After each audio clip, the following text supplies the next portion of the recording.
So, what if I told you that one of the most powerful beings in the entire universe was also a notorious butter thief? Today, we're diving into the many faces of little Krishna, a character from the beloved animated series, who is so much more than meets the eye. Right? It's a great question. How can one little kid be a prankster, a hero, and a divine being all wrapped into one? That's the puzzle we're going to piece together as we explore the different layers of Krishna's character. And we're going to start with his most famous identity. Okay, let's begin with the Krishna that pretty much everyone knows and loves, the mischievous, Makhan Chor, the butter thief. I mean, this is the kid who could charm his way out of any trouble, leaving behind a trail of empty butter pots and, somehow, smiling faces.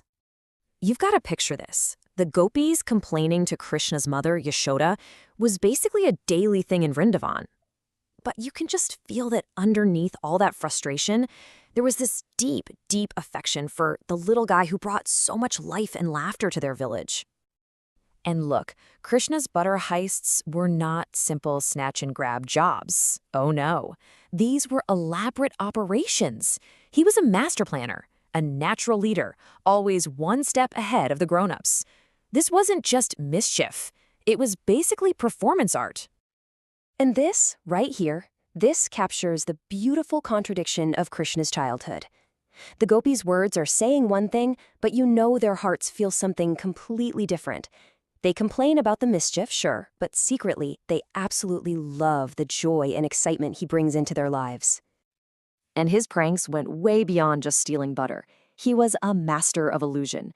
He once convinced the whole village that he could grow pearls. Can you just imagine their surprise when they ended up with a field of thorn bushes instead? That's Krishna for you, always keeping things interesting. So you see, his mischief isn't just about being naughty. It's a reflection of his incredibly joyful, carefree nature. It's all part of what's called his Leela, or his divine play. But there's more to him than just pranks. When his village is in real danger, a completely different side of him emerges, a side that is powerful, protective, and absolutely fearless. All right, so now we get to see how that mischievous butter thief transforms into a powerful protector. Because when his people are in danger, Krishna's playful nature suddenly gives way to this fierce determination to keep them safe.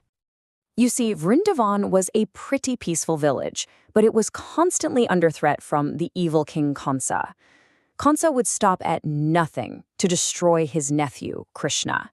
So he sent this whole series of powerful demons to attack the village, but Krishna was always there to protect his people. One of Kansa's most terrifying demons was Agni Daitya, the fire demon. And his mission was simple and just brutal. Burn the entire forest to the ground, with Krishna and his friends trapped right inside.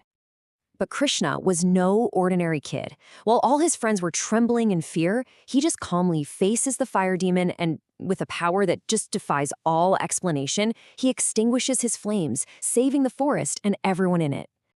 And we see that same courage on full display again when he confronts the giant serpent, Kaliya. This thing's poison was contaminating the whole Yamuna River. He didn't just defeat the serpent, he banished it from the river forever, basically restoring the lifeblood of his village. Krishna's power was so immense that he could even stand up to the gods themselves. When Indra, the king of the gods, sent this devastating storm to punish the people of Vrindavan, Krishna he simply lifted the entire Govardhan mountain to protect them, holding it up like an umbrella until the storm passed. So, you're probably asking, how do we make sense of these two sides of Krishna, the playful prankster and the all-powerful protector? Well, to understand that, we need to go deeper, into the most mysterious part of who he is, the part that explains everything. So, in this final section, we're going to uncover the secret that explains it all, his divine nature. We're about to see that he isn't just a mischievous boy or a powerful hero, but something much bigger. And you know what's funny? The moment that reveals Krishna's true nature doesn't happen in some epic battle with the demon. No, it starts with something way more ordinary, a little boy apparently eating dirt. And, of course, like any kid caught red-handed, Krishna denies everything. But his mother, Yashoda, she's determined to get to the truth. So she insists that he open his mouth and show her what's inside. What Yashoda sees in that moment It's beyond anything she could have possibly imagined. It's not dirt. It's the entire cosmos, a universe of stars and galaxies and planets, all contained within the mouth of her little boy. This is the power of what's called Krishna's Maya, his divine illusion.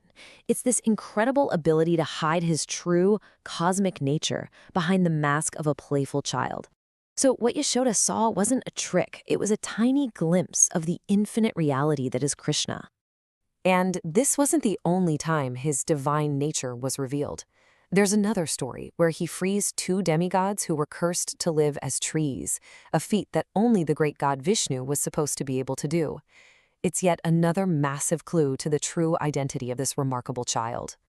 So, where does that leave us? What are we supposed to make of all this? Was Krishna's entire childhood just one long divine play, a Leela? A kind of cosmic performance designed to teach us that the path to the divine isn't always a serious one. Maybe the story of little Krishna is just a reminder that there's wisdom in laughter, there's power in play, and there's a universe of wonder waiting to be discovered in the most unexpected places.